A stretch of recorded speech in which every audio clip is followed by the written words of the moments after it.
it's not even football. It's anything you do at a high level regarding athletics, I would say. Yeah. Anything you do at a high level regarding athletics, nothing compares to that when you leave that world. Like you can that work ethic, those skills, they can go anywhere and succeed. Anywhere and succeed. What's going on, everybody? It's Coach Dom. It's your boy, Coach Ed.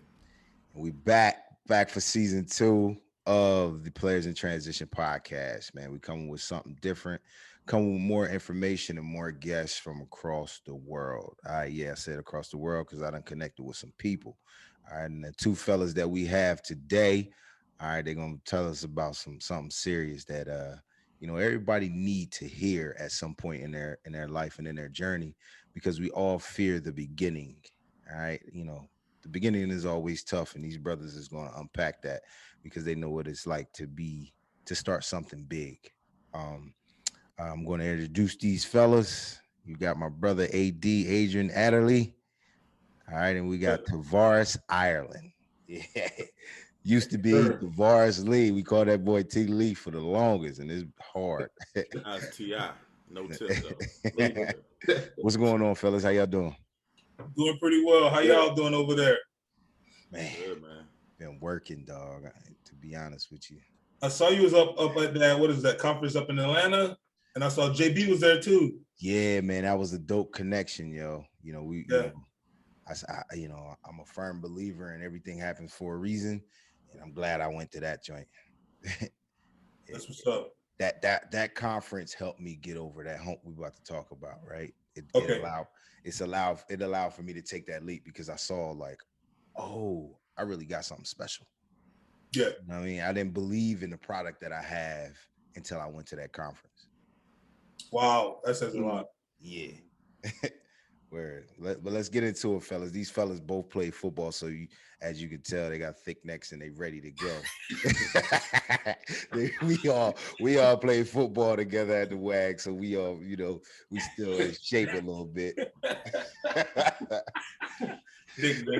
Yeah, I've been working out again, and my traps is getting there, and it's a great feeling. So I be walking, you know what I'm saying? You be walking with your chest out. I be walking with my shoulders up, my chest out now. I coach high school football too, so I be trying to let these kids know. You can't let them. Got it, yeah. Yeah, I put the pads back on with y'all. The heartbeat. I go without the pads. You think you can still put the pads on? Heck yeah.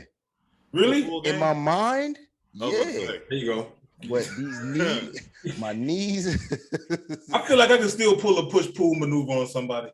I'm not gonna lie to you. As a coach, as a line coach, one of the good things is that you can still give them a little bit of go. And with them in pass, with your strength as a man and knowing your technique versus theirs, you can still go with. Like, it's fun. I ain't gonna lie. Those skill positions is different. You mess around in Achilles or something, like, no. You listen around be viral out here. That Joe left on the other side of the go viral out here. Well, let's get into it, fellas. I like it already, man. All right, you already know we start each episode off with a quote. And the quote for today is: the first step towards getting somewhere is to decide you're not going to stay where you are. And that's by Chauncey Depew. Fellas, can y'all unpack that for us real quick? You want to knock it out? Go ahead. Oh, man. Come on, man. Rock, paper, scissors. Coffee in this cup my mom gave me. Shout out, moms. Shout out, moms. Get the cup.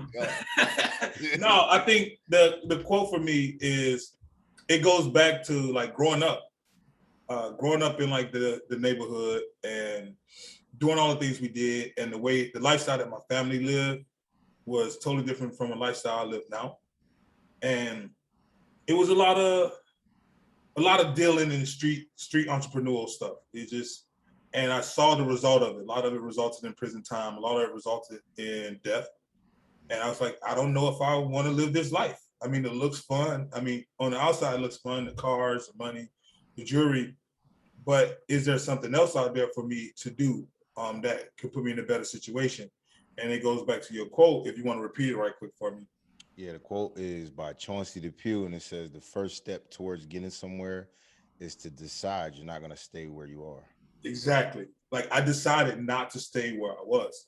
I was like, I cannot stay in this position and create, and just not create, but keep this cycle going. where everybody's doing the same thing and ending up in very similar places. Right. I was like, all right, let me do something new that I know it has more longevity and it's sustainable.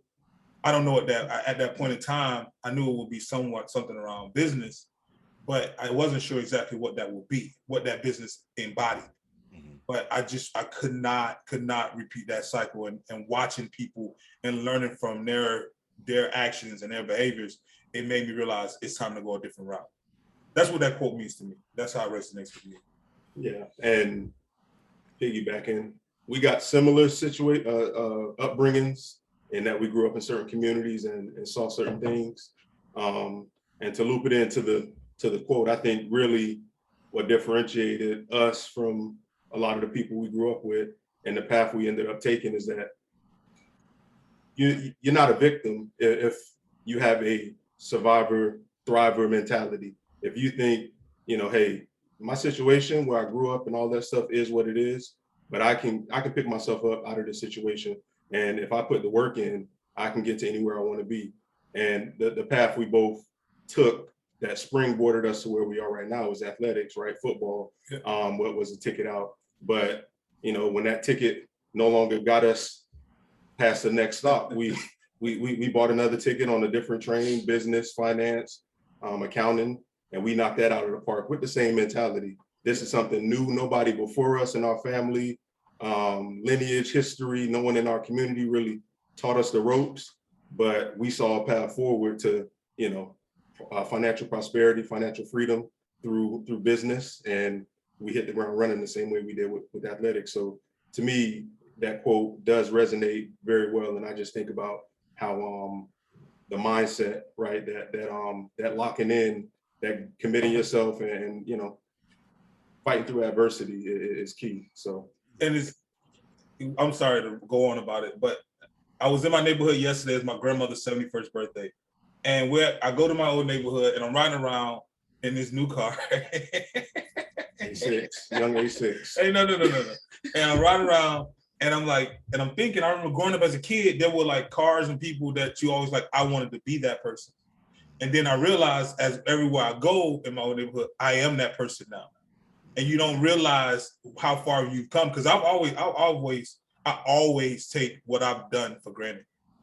And I always be like, I haven't done enough. I'm not where I want to be. And every time I get to another step higher, I'm never where I want to be, which is a good thing and a bad thing. But when I'm going back to my old neighborhood and I'm going to see my grandmother and I'm riding around, wait, I've kind of done it. I've done it. I've done enough. I made it past the age I wanted to make it past. Everything else right now is borrowed. It's just extra time for me. I told myself I always wanted to make it past the age in which my father was murdered. I always wanted to get past that age. That was like 24, 25. Once I got past 24, 25, I was like, oh, I'm good. This is extra time. I'm going to live life up, and I'm going to take advantage of everything that comes in front of me. That's deep. That's deep, bro, because, a lot of people can live freely. They don't have to live with that type of, bell ringing in the back of their head, is that I got to live to this certain age because of the trauma that I've dealt with of losing my father. And that's hard, man. But, for you to do that, I commend you, because it takes a strong individual, especially a strong young Black man, to get over an obstacle such as that, right? Yeah. It's crazy to think, again, I was in the same position. I didn't lose my father, but I would often hear these stories from people, and it's like, to think like we grew up thinking about living, we got to make it past a certain age. Yeah. That's baffling to me. You know what I'm saying? And it's crazy, but I do, because Ed, I want you to unpack this too. But before, I want to piggyback off of what T. Lee's analogy of transferring the trains. Once athletics is over, you just got another ticket and got on the train to business. I love that analogy because there's a book that I was reading, and it's called "What Got You Here Won't Get You There," and the title of that book is so, has such an impact. That's the same concept, right? Football got me up until this certain point. Now I have to switch lanes and get in another train to get me to where I really want to go, and that's financial freedom and success. And in that book, it talks about that. It talks about letting go some of the the habits that you have and the thought process, right? Some of the skills that you had, while you was on that train, while you was playing athletics, yeah, you can take them on to the next thing, but it's going to be totally different. And you got to somehow transfer, get ready to get moving to a whole nother level. But, that was a dope analogy that you brought up, bro. But Ed, I want to hear your take on that quote before we get into the questions. I don't really get moved by that quote. I'm not gonna hold you, but I do think it's important, and I'm glad that AD shared that portion of it because I think it's something a lot of people don't understand. They see a big, prominent, smart man, but they don't get that part of that vulnerability. Like you just shared something big with us, bro. You know what I'm saying? Oh, I have nothing to say that I want to overshadow that moment. We appreciate that because that's the type of stuff we need in our community. Yeah, You know for what I sure, mean? bro. The guy that is driving that car, the guy that is getting that amount of money, is now also able to look back and see what just share. You know what I mean? Because there's a lot of stuff that when we were that age, that a lot of those things that did fuel that person, whether they were negative or positive, they didn't share that little aspect, or they didn't tap into that aspect. yeah. You know what I mean? So it's big that you did that, man. Yeah. Oh, Commend you for that, bro. For real, for real. Big, big. oh, bro. Let's get into it. It got a little thick real quick, you know what I'm saying?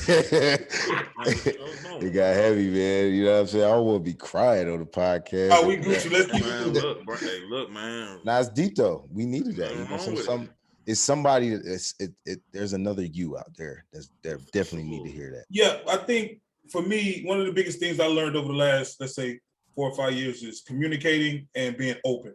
A lot of males, especially Black males, we don't know the importance of communicating and being open and being emotionally available and telling your story to the full extent. We hold a lot of things back because we don't want to seem weak or vulnerable.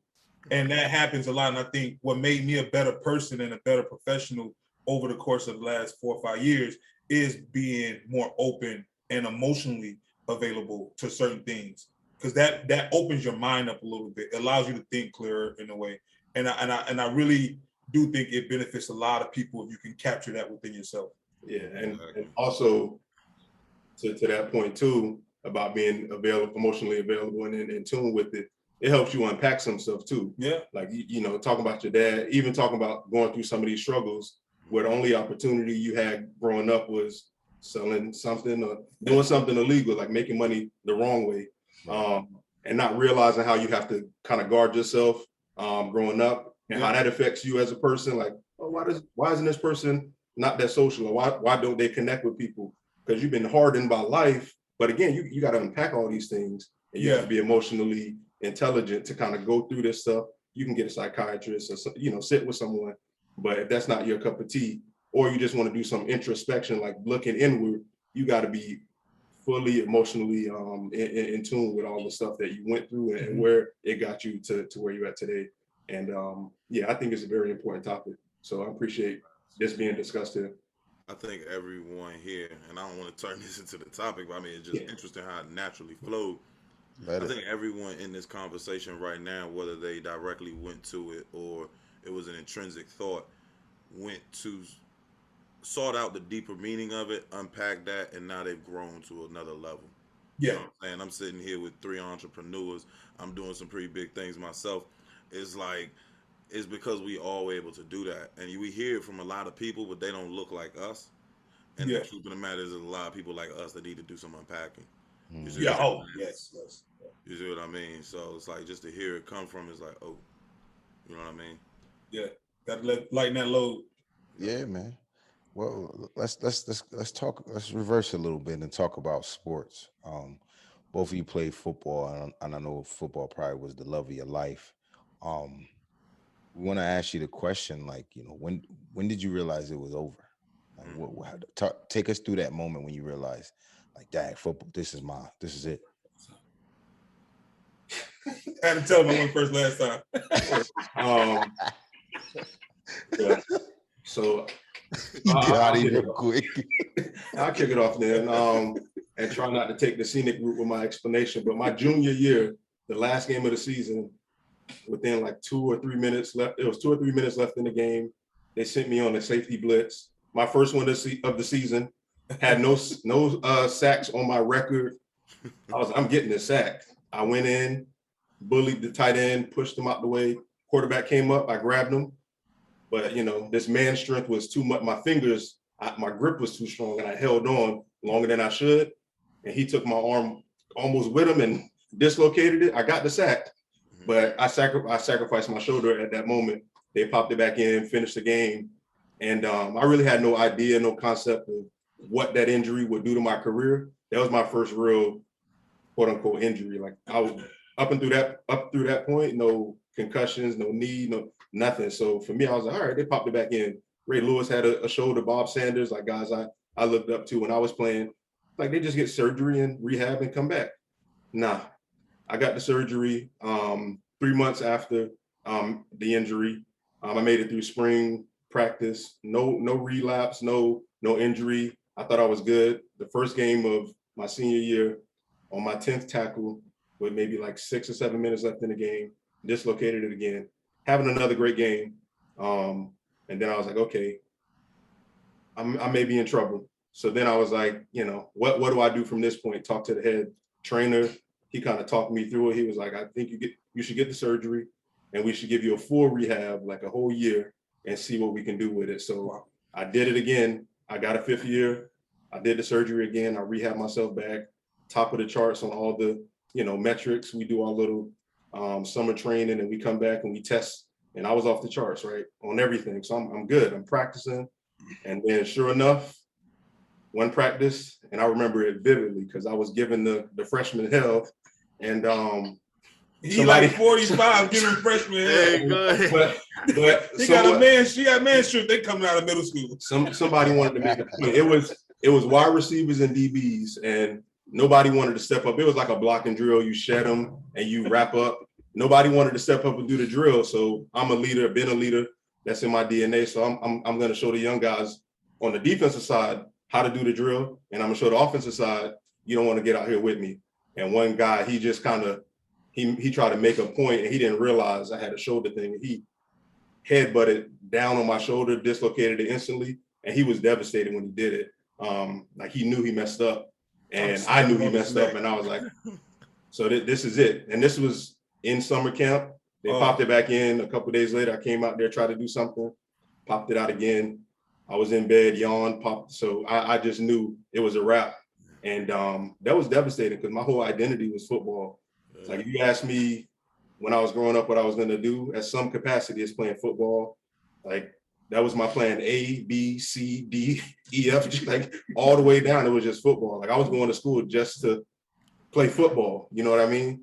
So I was in crisis mode after I kind of realized like my shoulder is held together with a string, like it's not going to hold up. And that's when I realized it was over. Man, that's a lot of us too, man. Like I know for me, like football was everything. I ain't care about nothing else. I don't know. I think I remember when it happened, when I had the epiphany that okay, I'm done with this shit. It was University of Albany game. We was up in Albany. I'm on kickoff return because my senior year they want to put me on kickoff return, and I'm having fun. Not returning. No, I was the second line. Listen. If I would have caught that ball, you let my man tell his whole. I already know. I'm just clarifying. He gonna tell you about the time I shook him playing running back while he was on the other side of the ball. They let me go on scout team for like 2 plays. I shook him so hard he wouldn't have did his whole little spin move. Okay, go ahead, tell your story. He took your glory. He's like, he ain't catch the ball. Right. But they had me on the second line. If that ball would have came anywhere near me, I'm picking it up. Going. I'm picking. I am from South Florida. Yes. You get a chance to run the ball. Yes. Yes. They don't know, man. Skill position. They touch the ball all the time. They don't know. I'm sitting on kickoff return, waiting for the ball to come short my way. Yes. I'm thinking touchdown. And like Albany game, and I just hear noise. I hear people like 99, you suck. I'm like, oh, I'm so tired of this. And then my body's aching, and I'm sitting there like, I don't want to be here. That's the first thing that came to my mind. I don't want to be here. And then later on in that game, I hyperextended my elbow, going on a tackle. I got a tackle. I got the guard here, and I got the running back here. holding off the guard because he's trying to pull me back, and I'm like, you can't go nowhere, buddy. And he's pulling my elbow, and the guard's pulling me this way. So I hyperextend like my elbow. Come halftime, I'm sitting there like, all right, I'm done.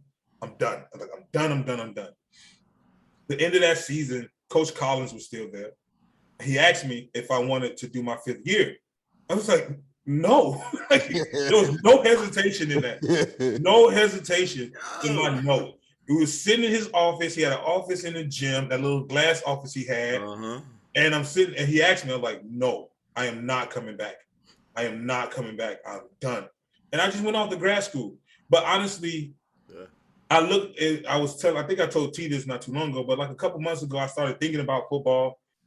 And I was like, I never really liked football to that point where I saw myself doing it like at a very high level. I only did it because I was good at it. And I only did it because that was the option we had growing up. I didn't want to play basketball. I liked football because it was aggressive. And I didn't want to wrestle because I don't like being in girls. So I was like, okay, I'm going to play football. Everybody else is playing football. I couldn't make weight doing Little League. So I used to have my jersey inside out on the sidelines when the game came, and I had to wear the hot bag. I was like, why am I wearing this garbage bag if I'm already 20 pounds overweight? I'm not going to make it with this garbage bag. So I'm just playing and practicing. But as the time went on, I realized, like, okay, you were good at it. Dayton Broward game, Broward Super 11. Like, you're good at it. You can play at it. You got some interest. You end up going to getting a full scholarship. Perfect. You got a full scholarship. You leverage it to get your education if you have to. I said this on the news. I'm going there because it's a business school in New York City. Like, I didn't speak about football. That's what I said. When I transferred, that's what I said. Yeah, and like when I look back at it, I never really cared for football to that extent. I always did it because it was the one thing that I did well that allowed me to escape. Yeah, that's a lot of people's reasoning for playing football, right? Football sucks sometimes. Like, football is hard. It's hard. It's so you hard. have no clue how hard football is. It's so hard. You're in a car crash every play. Like, another 300-pound man is colliding his head first, and then all his might and will into you, and you're expected not to get pushed back. So I heard a stat that each practice and each game is equivalent to being in a car accident. Yes, bro. I was like, listen, I've been playing since I was 4. I've been running around with pads on since I was 4. And I decided to stop around 21, 22. Like, listen, that's a lot of car accidents. And that's the physical. It's also the mental toll too. Like, we all had great careers, right? Being a starter, being looked at it in a certain light. You can't come in to practice half-stepping or, hey, T-Lee, we need to rally like, get out there and do something, make a play, yell, whatever you got to do. I can't be like, no, like, I'm not feeling it today. Or even that, like, think about the people behind us. I had, the JBs and Franz, like, I had people ready and hungry and talented vying for my spot every single day. So if I'm slipping or if I get injured, next man up, like, that pressure too, people don't really understand how hard that is on people. Yeah, you have a different mindset being a football player. I remember, like, doing scrimmages when they call it the emergency scrimmage. I would jump off sides every play just to whack Cleveland. Like,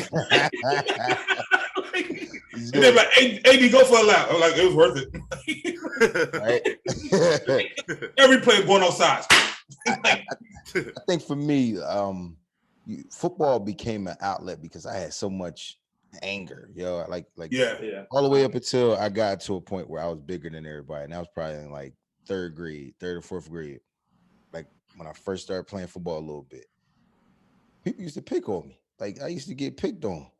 I mean, even though I was a little popular, people used to, like, literally try to bully me because I was a nice kid. Like, I'll beat you up in a heartbeat if you get me there, but it took a lot for me to get there.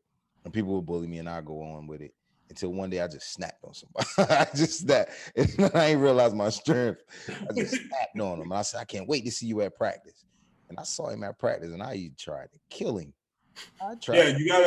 I remember like the beginning of the games. Like, even if I hear like that Phil Collins in the air, in the air now, like I might cry. Yeah. Every time. Like, that feeling will send chills through my body before the game started. And before you know it, goes from laughing, having fun. AD too. Like, you better not walk in front of me. Yep. Like, and it's a different person. You became a different person on that field. There was no holds barred. Like, even in practice, everybody getting it. And we used to argue on the field about who messed up. Like, y'all got to get it together back there. And he'd be like, you let him through the line. I'm like, I didn't let him through the line. I'm doing what I'm supposed to do. Y'all let the quarterback have, a day and a half, sipping martini. Come on, get him. Like, Put some pressure. Joe Harkin's fault. But I do love this conversation because it's so real. I mean, again, to Dom's point, like that mentality you had to have on the field. Like I could get interceptions, but I didn't care about that. I saw your head and I saw it off your shoulders like that.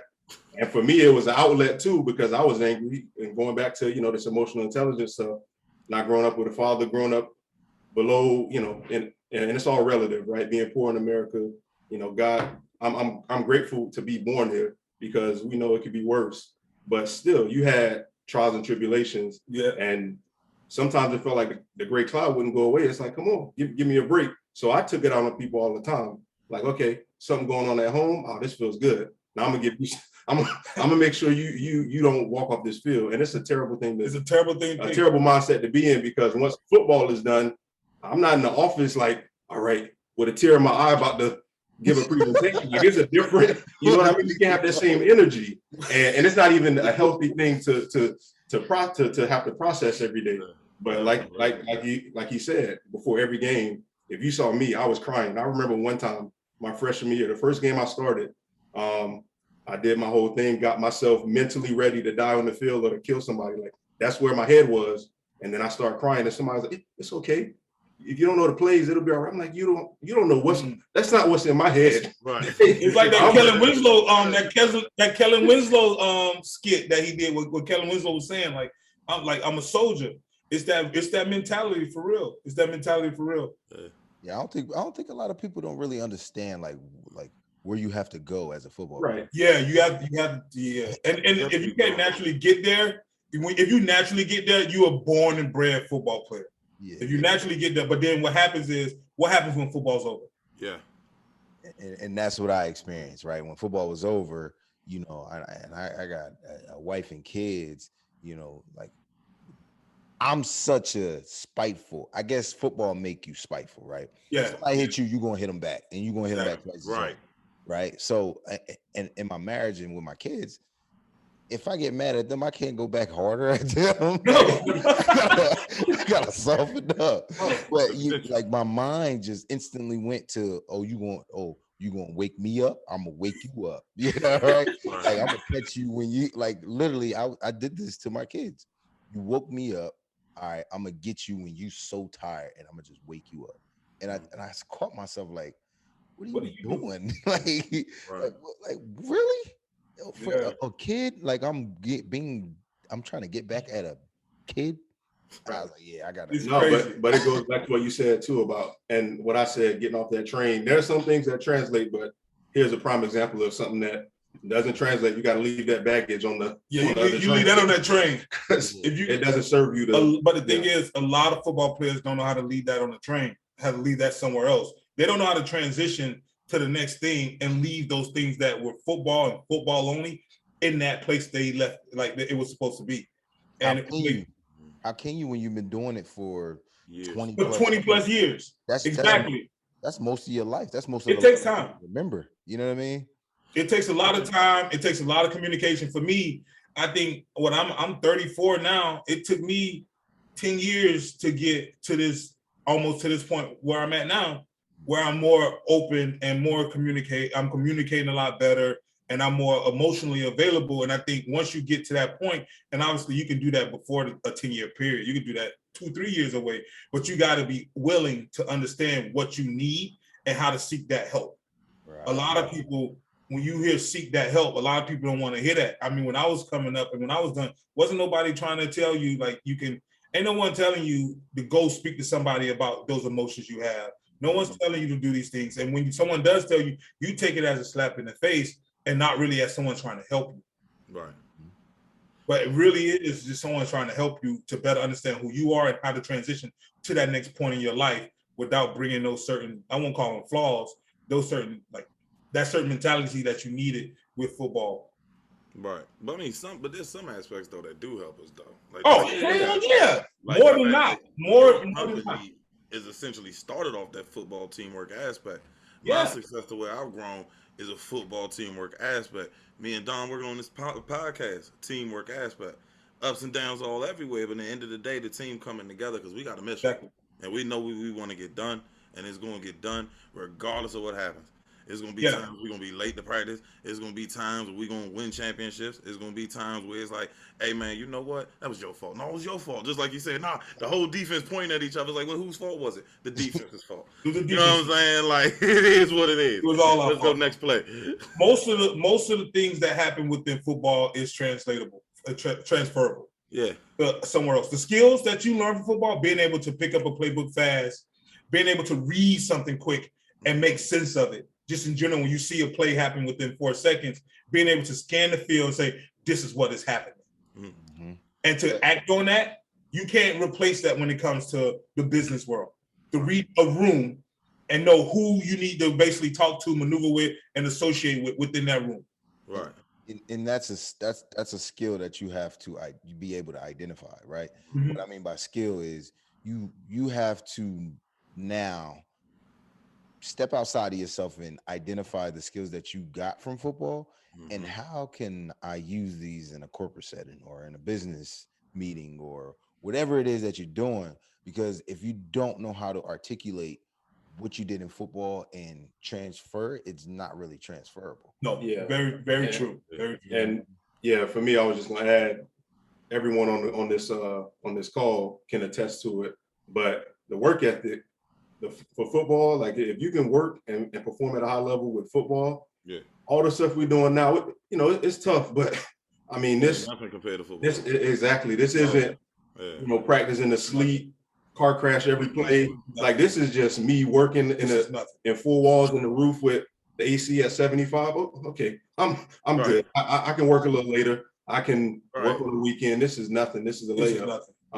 So that work ethic goes a long way. And it's not even football. It's anything you do at a high level regarding athletics, I would say. Yeah. Anything you do at a high level regarding athletics, nothing compares to that when you leave that world. Like you can that work ethic, those skills, they can go anywhere and succeed. Right. For sure. Let's transition into what you guys got going on now. Football's over. You realize like, I ain't going that far. This is it. All right. You on it, like T. Lee said, now you got your ticket and you on another train. You both study business in college. Correct. Both of you got your masters, right? Mm-hmm. Yeah.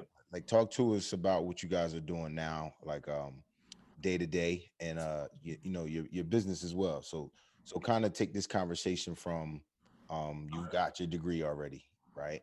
And what was the next steps after that? After I got my degree from Wagner, I went on to business school, got my MBA. I'm about to go through my whole resume right now. I worked at Merrill Lynch for like 3-4 years in a variety of roles, doing like alternative investments, operations analyst, and then I worked on the client side, building out client portfolios. And I got registered to be an advisor. I don't want to be an advisor at all, but I have all the licenses for it. Financial advisor, right? Yeah, financial advisor. Yeah. And then afterwards, I worked in healthcare for like 2 years, doing like strategy, operations, and innovation. It was fun, but it was different. The culture was totally different from the Wall Street, New York financial services arena, where you can kind of move and speak freely. Whereas in healthcare, especially corporate healthcare, you got to be more buttoned up and more proper. So it wasn't a really good culture fit for me. So I ended up going back into financial services and working at the company I'm at now. I started off as a consultant, transitioned to the VP of FP&A, and I recently transitioned to the VP of Sales and Relationship Management. But that kind of morphed into me taking over like our syndicate team, which is like IPOs, bringing IPOs to the market, connecting, raising capital in our organization for a specific initial public offering or overnight or any financial transaction to a certain extent. And then working on Spoomie, amongst working on other things outside of Spoomie. Tavares, like, I can see you having like 12 jobs because I'm always doing something else. But Sproomy is my main thing. Sproomy is my primary, what I want to get into after I'm done. Like once we all transition off, which will be shortly, Tavares and I will be transitioning out of our, I want to say, corporate roles over into Sproomy in a couple months. And once we get there, like Sproomy is my baby, our baby. And that's our goal, is to make this company into something very, very big and very important. And more so just, we want to be able to create something for the betterment of individuals, just people in general, providing them financial awareness, education benefits, so on and so forth. Really want to provide a product that pushes the world ahead in a better way. Right. What about you, Tilly? So fifth year, was at Wagner, got my MBA in management. And I'll be honest, once I was done, I was like, what can I do with this? Like, it's not specialized. Like, there are managers in all fields, but what am I doing that is special? So I was like, well, I got enough credits to get a dual MBA.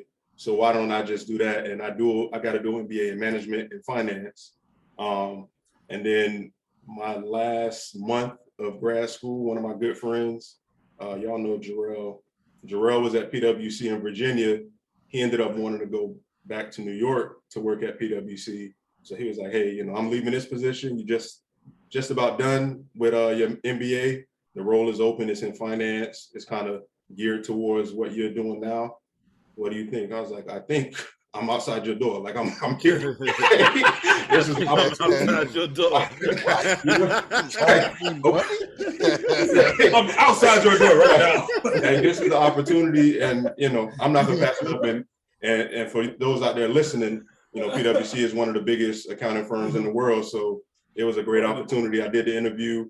And we can get into this too. Didn't have any internships or anything on my resume to be like, okay, I can see it translating. It was just, I focused on football and I gave it my heart, my soul, and everything I had. So I didn't really make time for the internships.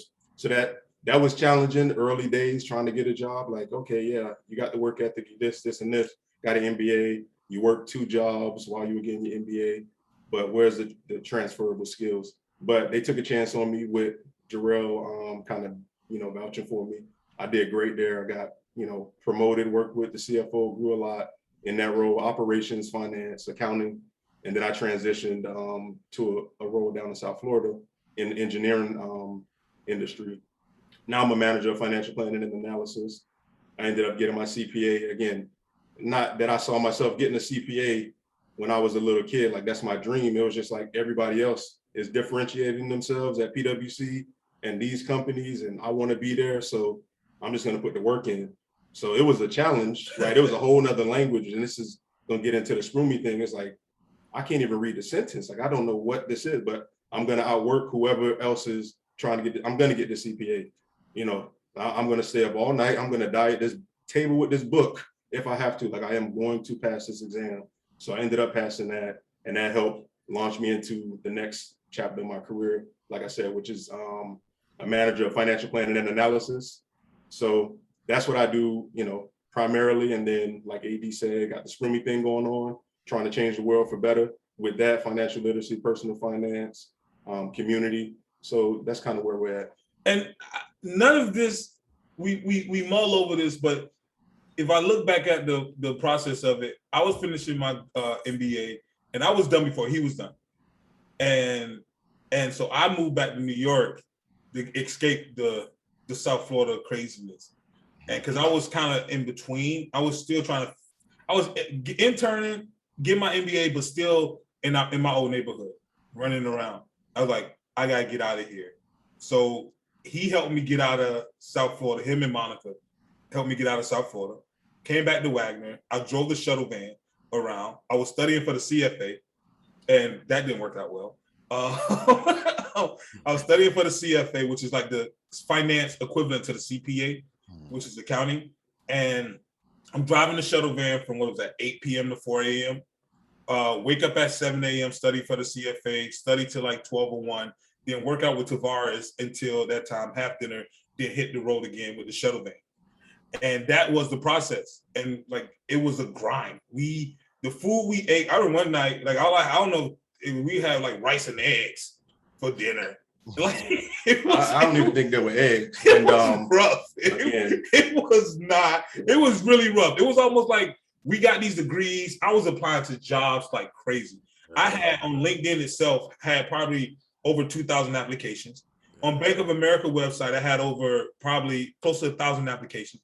When they called me, the HR department called me because I was an intern there and said I had to unapply for like over 900 of them because you can only apply to 3. Dang. That was the maximum number. So I had to unapply to a bunch of them and just keep 3. And then eventually they ended up giving me, they ended up offering me, I got an interview and I ended up taking a position down in Jacksonville in the operations hub. But it was not, it was a great time for us because we were like on our own and figuring it out. But it was also, when you look back at it, it wasn't easy at all. It was so far from easy because he was working a job with kids that had autism. That was not an easy job. He'll come home and he'll tell me about it. And I'm like, man, I was like, damn. Well, yeah, and we can chop this interview up, but to piggyback off of that too, before he came up, I was driving a shuttle van. Yeah, let's say 12 to 4 in the morning, and then I would go work with at Lifestyles for the Disabled with I work there too. Yeah, with a community, and then I would also go work as a grad assistant in the library, and then I'm going to school. So it was not the first time I realized I didn't know what tired was when I was working. I'm not gonna say which job, but I was standing up and I fell asleep on my feet.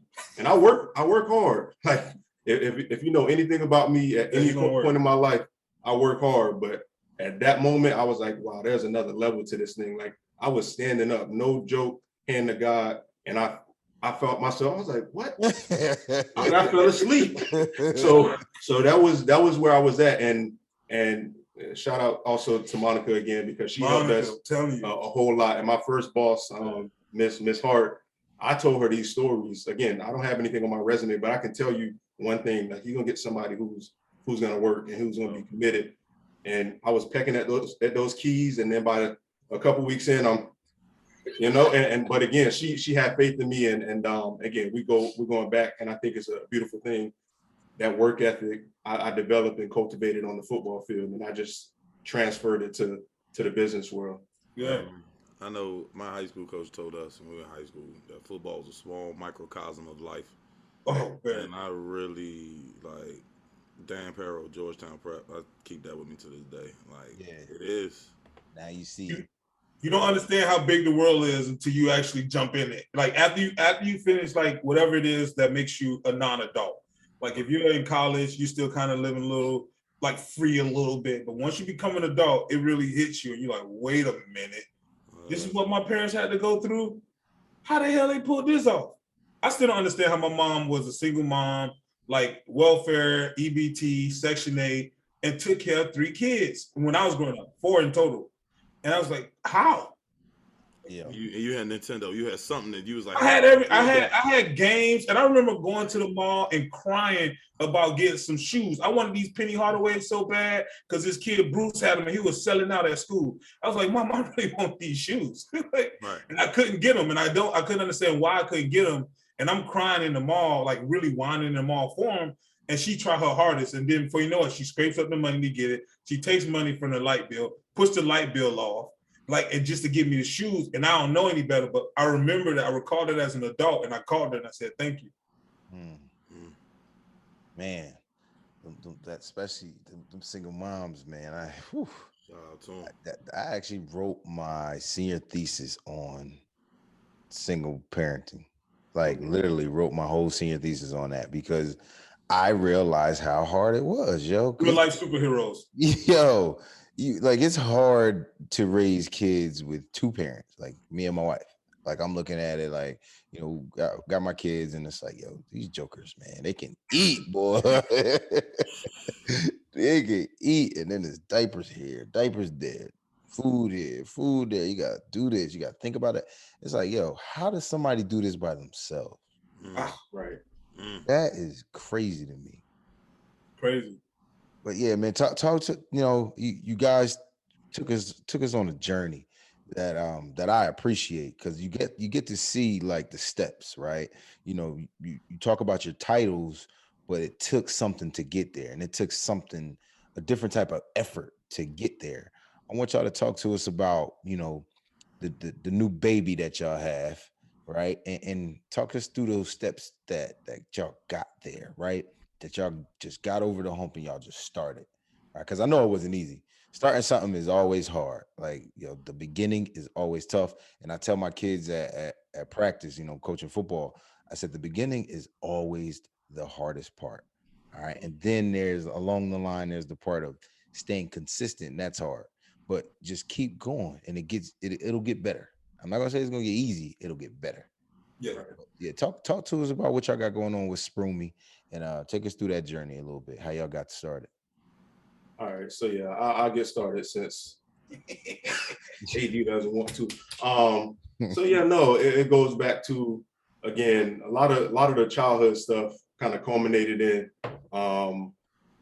a lack of awareness about finance, a lack of understanding, and then getting into our professions. It's part of the business. Like, you have to know finance, you have to know accounting.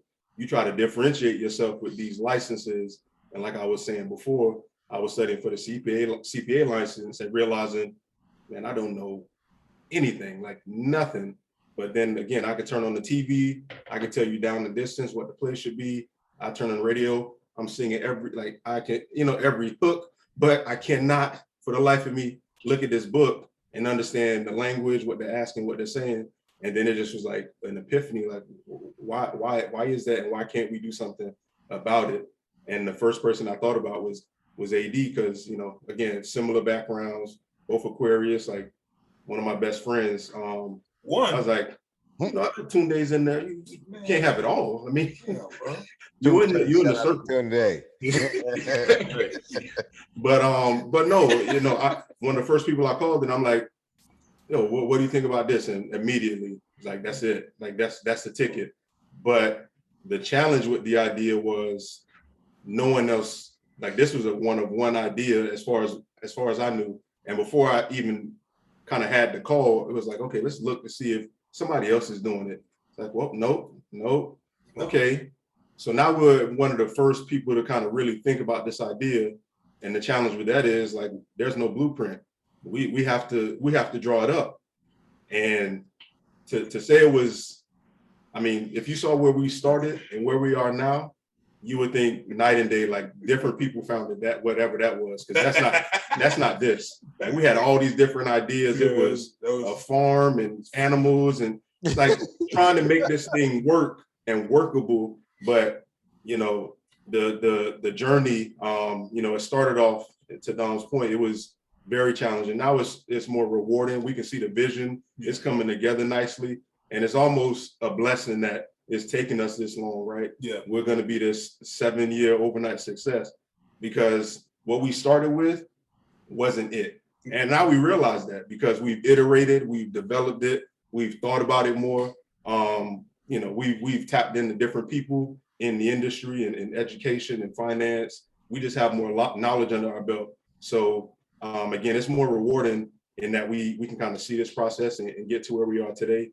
But we still got a little bit of work to do, but we're really close to launching something. But yeah, I'll hand it over to AD to add anything he wants to there. I forgot where I was. I was thinking about something. Okay. I got nothing to say. But no, it was a process. It was a process. I think that first iteration of it, you got a group of kids that have no clue as to, one, how to run a business, start a business, because no one ever taught you anything like that.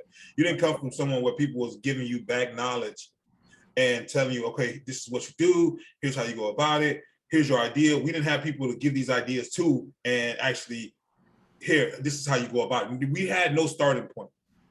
And if you think about this idea, it was 2013. 2013, we thought about building an app or a platform that allowed people to learn financial literacy. But we had nowhere to go with it, because we didn't learn that. We come from the hood, we don't know any better, and we're still trying to build on it. We grew our idea as we started learning more and more about the world of business, because we worked in it. But if we had people that was giving us that guidance beforehand, this would have been done. And we probably would have been able to actually get this product that we have today in the mindset of what we had yesterday if we had those people around, but we didn't. And we kind of want to be those people for people. That's the idea of what we want to be able to give back. But beyond that, get to this point now, I mean, it's almost unbelievable in a way. You really don't understand how far you came, what you're doing, and what this next step is. This next phase is huge. This next phase for us is really huge. Like if you get funding, and then at that point you're running a company that people expect for you to make millions of dollars a year. Like period. They're not giving you funding to have a $250,000 revenue line. No, they give you that to make them tens of millions of dollars. Period. Nothing else, nothing less. And this is what you're supposed to do. I have no problems doing that, but that does make you think about things. Like I am getting to this. This is where I'm at. I am facing this head on at this point. What will you do with it? That I think about that a lot. I think about so many things that keep me up at night, and it's never easy going out on your own, starting a company. And it talks about that fear piece, and that's what I was saying. Like that fear never really goes away. Now you may start, but that fear of success is always there. Fear may kind of evolve or change, but that fear of success is always there, where you want to just keep going and you don't want to lose this baby. Right. That's one of the things I realized with going about this, but I love it. I love it. There's nothing I'd rather do than actually build something and see it grow. That's all I want to do is build things and see it grow. And sometimes the hardest part is starting, right? Oh, I know for me, it was like, I got it in me, right? I'm like T. Lee, like I'll grind, I'll work day and night, I'll fall asleep standing up. Right. But it's like starting was always hard for me, right? And even with this podcast, like I thought about this podcast 2-3 years ago. Actually, it was a radio show before I even got to college, because I did TV and radio broadcasting in high school. And I said, I want to do a radio show. And I was going to do the radio show at the WAG, but I was afraid, you know what I'm saying? And I was nervous to start. I wrote up a whole segment. I wrote up everything. And it took until 2020 to actually start the podcast, 2021. Wow. You know what I mean? And that's years of me, putting it off and that fear. And the way I tell people to get over it is similar to what you guys did. Was you took all of the information that you learned and you got with someone. You know what I mean? I got with Ed, and it was just like, bro, let's do it. Let's just jump. We jumped in the water and we jumped together. You know what I'm saying? Jump together. And I did want to add too, I got with other people just asking them, like, what do you think about this?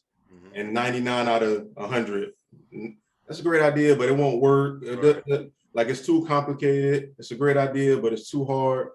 But then it goes back to this thing, like, okay, you're telling the wrong person. Now I value your opinion, but I'm gonna see for myself. Right. And early days too, I will say it's a double-edged sword. That mentality can get us in some trouble, because for me, it's like, well, I can build this, I can program, I will code. It's like, that's what he was trying to do too. That's what I was trying to do. But that was my mentality. Like, I stay up all night, I'm watching tutorials, and I still think I can do it, but there's not enough time in the day. So then that's where, it's the network grows. You start rubbing elbows with the right people who are involved with angels, and they have friends in the VC world, and accelerators, or like startup like communities, and you get to kind of grind and learn from other people, and then things come together. You make a little bit of money. You can now outsource some of this stuff to expedite, to speed up the process. But again, that's where the football stuff is good, and then it's positive and negative to some of it, but overall positive to say the least. Hey man, that's the key, right? And there's a quote that I live by now. Like, I came up with this quote, and I tell the kids all the time. Like I said, I'm always motivating kids to, if you got a dream, whatever you want, it's okay to want it, right? Don't fear, not having the resources, or people not believing in you, or not being where you should be at that moment, right? And the quote is, don't be afraid to start because of where you'll start. Right? You're afraid because you're looking at that person that's doing what you want to do, and you're looking at where they are, but you didn't look at where they started. So it's like where you start, just start. And as you go, you'll start to learn more and more and more, and you'll get better at it. And I had to go back and look at how I started football. It was the same way. I was scared. I got rocked my first football practice. I got flipped over a bag. My dad was like, if you start something, you ain't quitting. Like whatever you start, you are not quitting. And by me not quitting, got me all the way to the NFL. So I tell kids all the time, like I didn't want to play football my first. I love playing like in the neighborhood with man with the ball go down, hitting people like that. But when the pass came on the first time, I said, take this off. Take this off. I don't want to play no more. You don't know how to put a mouthpiece in. You get hit across your head. You like, wait a minute. Yeah, man. This is not it. Bad. You don't notice how much kids take. Like, that's a whole nother conversation. Bro. They don't know what the heck they doing, bro. Like, bro, you don't know what you're doing.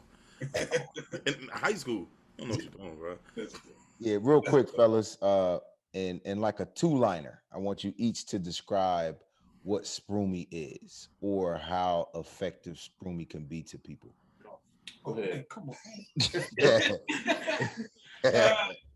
It's a Sproomy two-liner.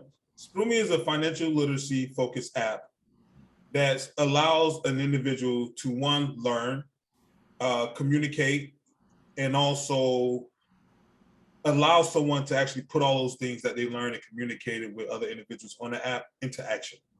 And that's basically engaging in credit improvement, engaging in financial products, and engaging in also you have the opportunity to get access to crypto. I don't know. I think that's more than two lines, but hey, you know what? It is what it is. It worked. It was just a run-on sentence. For me, I think it can be very powerful. I think Sproomy can be very powerful, but I also it's our jumping off point. It's just the beginning, honestly. That's how I view it. That's how he views it. It's our baseline starting point to what we envision Sproomy growing into. This is only the beginning. Once we get this started, the financial literacy piece is a huge component, but it's only the tip of the iceberg. What we have phased out and ready to build out. Yeah, and so I kind of led with that when I gave the little history lesson about Sproomy. Like where we started, we were just thinking financial literacy, let's gamify or make learning about this fun. Mm-hmm. But then what we realized is that's only one piece of the puzzle.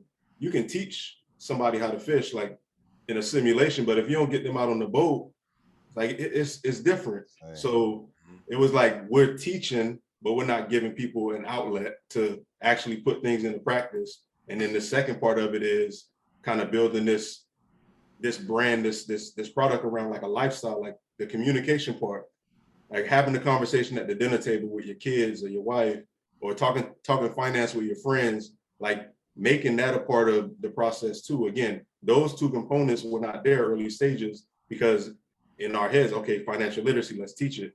But you need the whole suite to kind of bring it full circle and to make it like, again, a lifestyle. So the tagline we're trying to work with now is personal finance made simple. Yep. But to understand that, you have to understand that learning is a part of personal finance, right? Community is a part of personal finance, and the products and the things that you're going to invest in are obviously a part of the ecosystem, personal finance. So that's what we're trying to work through. That's what we're trying to deliver to the masses. Because again, one part is great, but if you put them all together, then you're rocking. So that's what we're trying to do, and we think this is going to be a huge opportunity for us and people just to learn and to care about finance in a meaningful way. Creating like a full ecosystem for personal finance and learning about personal finance, and also putting that into play, being able to do things like grow your personal finances on the same platform. Yeah, I'm a for sure tap in because that's something that I'm becoming more hip to, and it's a passion of mine now, right? Is learning how to allow my money to make money, right? We talk about generational wealth like I really want it. You know what I'm saying? Like I want my kids to, my legacy to allow for them to walk in any door, right? They be like, oh, I know your father.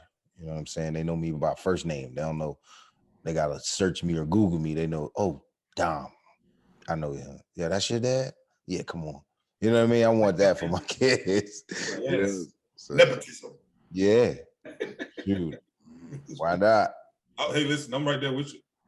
But yeah, man, just to end the show, just like we start the show, we start with a quote, but we want to end, all right, we're giving you guys the floor. All right, and this segment is called Extra Point.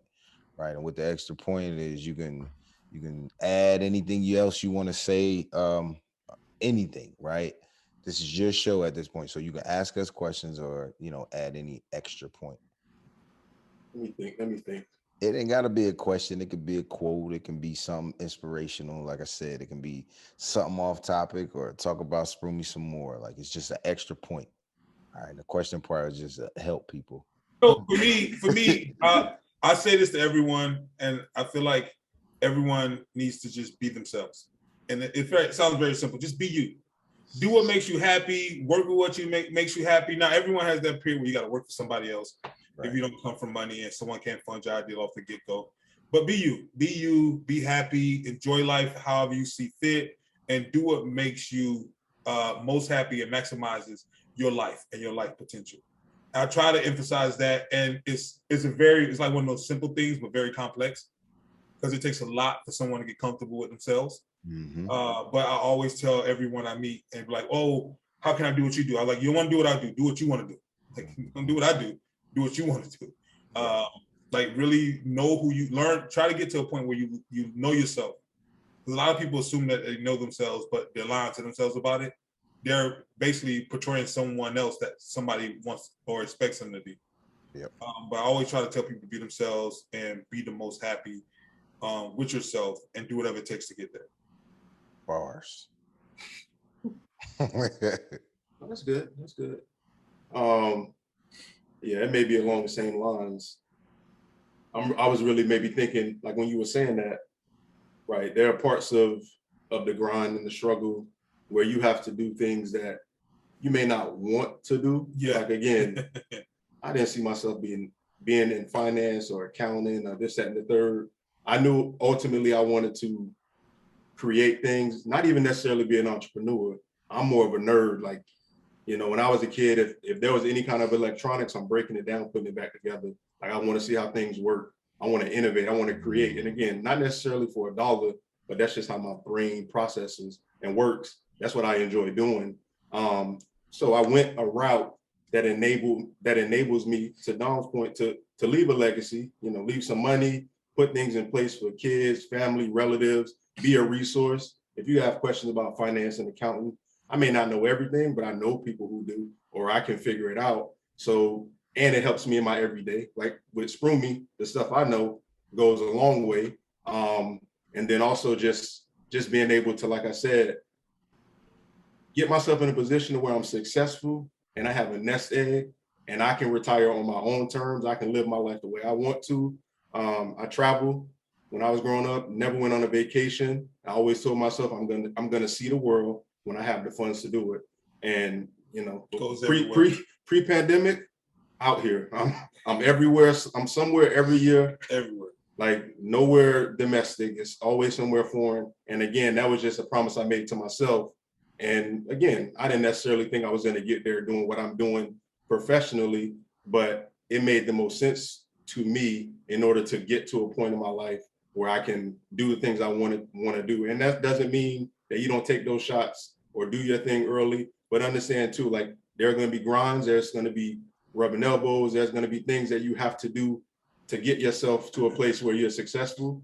Again, whether you take that leap of faith immediately or you delay it to get yourself the nest egg, the resources, the knowledge, whatever you get into, there's a little bit of sacrifice. There's a little bit of commitment that you have to give. Don't see that as a compromise. See that as an opportunity to grow. And I think it'll carry you a long way. So that's my message to the folks out there. Again, man, AD, T. Lee, appreciate y'all coming on to the show. T. Lee. All right. Oh, Ti.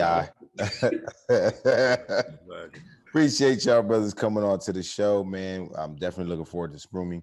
And when that thing is up and running, we're gonna look back and they're gonna look back at this episode and see y'all background and see this video and be like, oh, these dudes came up in the world. These dudes came up. Like y'all merch gonna be different and everything. Y'all gonna be looking different. That whole thing gonna be dark. Real beard. You have a real beard going. Yeah. But yeah, man, I can't wait. I'm so excited for y'all, man. And again, thank you for coming on and being vulnerable and sharing y'all stories, man. Anytime.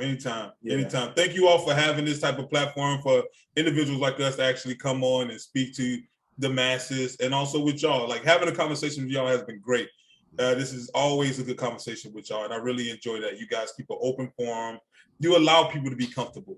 That's why we are able to be comfortable without even knowing it, because you allow for it on your platform, and having that type of openness and warmth within your platform as for a better show for everybody. It's really good to see what you all are doing. Yes, sir. Appreciate it. All right, man. I'm Coach Dom. Coach Ed. We out of here. That's Players in Transition. Peace.